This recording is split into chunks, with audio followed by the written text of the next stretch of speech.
Hey, what's up you guys? Hey, thanks for watching this video. In this video, oh man, I have such a good one for you today. How to choose your specialty in surgery. So good! I'll do another one for medicine. This one's just gonna be for surgery. So if you wanna go into surgery, here's what you're gonna do. So the problem with medicine is, and choosing a specialty, is like you have no time to do it, right? You have like limited experience. Unless you're doing like medicine or GYN, where it's one of your core rotations, if it's a specialty in surgery, you don't have any experience at all, or very little. Say like you want to do orthopedics. You know, there's not really a core rotation, right? So by the time you get to do your orthopedic rotation, you are generally like a fourth year student and you've already submitted for the match, almost, right? Because you have to submit your match like application in August of your fourth year, right? Like the beginning of your fourth year essentially, or the end of your third year, however you do that. So you're not even like getting a lot of experience. This is a way, I'm gonna tell you how you can determine what your personality is and what you'll fit. So if you are like a super jock and you like slapping high fives to your friends and drinking like a shitload of beer and wings and pizza on the weekends and watching football and telling everybody else that they're like, you know, they're not as cool as you because you have like huge muscles and you like to work out all the time and pump it up, then you should go into orthopedic surgery. Simple as that. If you are a total fucking masochist and you like staying up, well, like not staying up, but you like being woken up at all hours of the day and night and doing operations that are fucking high risk on patients that generally like have destroyed their body through, you know, lifestyle choices. You like to torture yourself every single fucking day, but you want to do something that is technically very challenging. All right, if everyone's telling you, oh boy, you have really good hands and all that bullshit, like that's so stupid. Like it's just practice, you know. I mean, some people have some hand-eye coordination, but after 5 years of operating, like if you still suck, like I guess maybe you picked the entire wrong specialty. But if you want to do something challenging, technically challenging, then maybe you should go into transplant surgery, because that is where you can stay up all the time. They call you at all hours of the night. Oh yeah, and if you like to fly in private jets and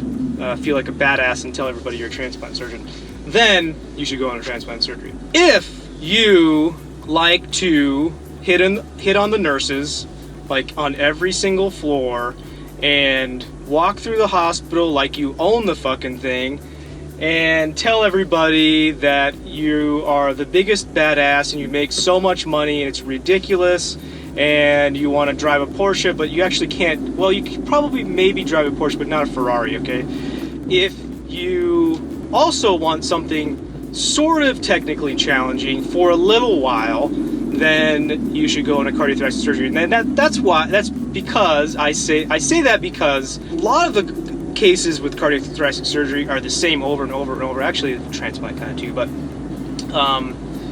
so for a while it's difficult, and then you'll get like really, really good at it, and then they'll kind of be easy for you. Unless you do like, I guess, transplant, heart and lung transplant, although those are like big vessels, so it's really kind of easy to do that too. I mean, I don't do them on a regular basis, but I've done a few. I've helped with a few. I don't do these. I help with them. So they're not technically that challenging. But the small vessel anastomoses are technically more challenging. If you are a complete masochist, like the transplant surgeon, and you want to operate for like 16 to 18 hours at a time, and you want to operate on the same patient like 5 times or 10 times, then you should go into vascular surgery. So those are the guys that do the fem pop and then the chop, right?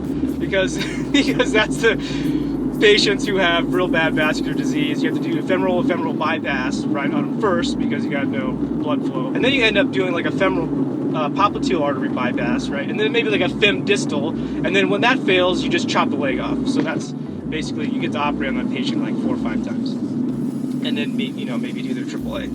So, but those operations, the femdistals and fempops and stuff like that, they can be really long. They're not 16 hours unless you redo it the anastomosis 5 times, which is, I found most vascular surgeons are perfectionists, and instead of the enemy is of good is better kind of thing, they don't really think that. They just say, I need to do it better, and then they do it again, and then like in the middle of the night, then you get a call, and they're like, yeah, this the leg has no pulse and it's cold, and you're like, fuck, the anastomosis went down again. So you go back and you take it back in the middle of the night, and you do it again. So that's like a 16-hour, and then you do another 8-hour. Like, you get home, you do 16-hour, you go home, and then you get called by the intern in the middle of the night, and it's like 2 o'clock in the morning, and the freaking anastomosis went down,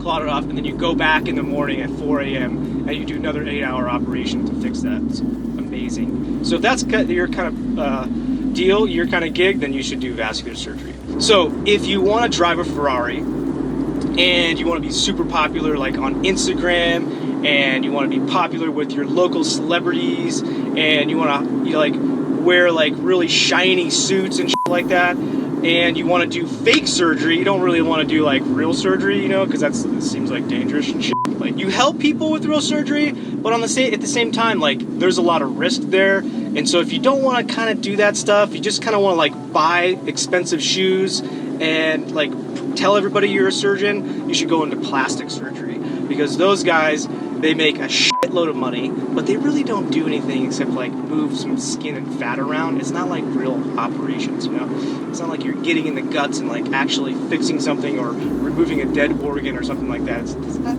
like what I like to call fake surgery.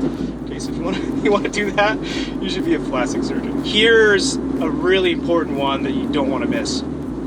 If you like to get up at 8 a.m., stroll into the office at 9, see some clinic patients, like 4 maybe, and you like sticking your finger in people's asses all the time, and you like doing surgery only on certain days, like only Fridays, but you have to not mind your hands smelling like shit all the time, then you should go into colorectal surgery. Okay, here's a really good one. If you are a feminist, liberal, and you drive a Prius, and you recycle all your garbage, and you hate Trump, you should definitely go in to do breast surgery, because that is your perfect niche.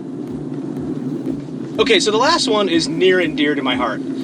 So if you are a hard-ass worker, but still a masochist, but you want to make good money, but not a lot of money. You want to drive an S3, but not a Ferrari. You like getting up in the middle of the night, and you like being the hero and saving the day in emergencies. And you like doing lots of different operations, and you never fucking know what's gonna happen. You like to throw instruments, and you like to yell at people, and you like to tell everybody else they're stupid and you're smart, then you should go into general and trauma surgery. If you guys didn't get to catch the sarcasm in that video, then I cannot help you. Hope you like this video. Subscribe, like, and share it if you would, and I'll see you in the next one. Take care.